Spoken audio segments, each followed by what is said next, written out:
خدایی که از مزن کرم شاندم به خدمته رساله تسلیم کرد دا امانت خوده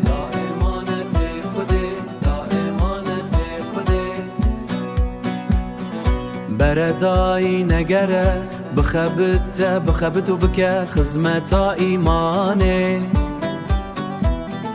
از شیر خالت حلال ناکم قد نخبتش بو قرآنه رساليان من بيسان ديام قرآن دخوينن ام بعالي كاريا نوران ايمان دبارزن مدرسة يا نوري الصوبر لاهور هورو افلاني عبد القادر جيلاني بشگريه دم شاگرتان عبد القادر جيلاني بشگريه دم شاگرتان بهتا مبارك را فابريكا يا نورو گلان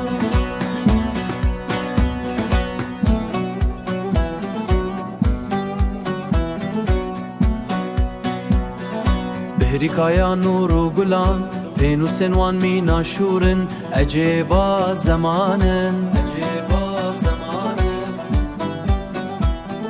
جه کو جیراد گوتن حبس هر یک بو مدرسه یک جوان کال جنو میر بر بدرسه ود بزن تام 35 سالن بکفر را کرجی ها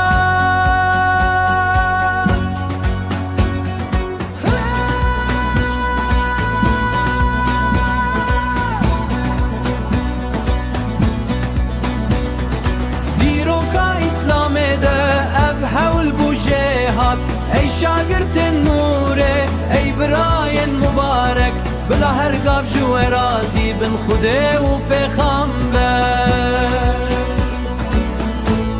خوده و پیغمبر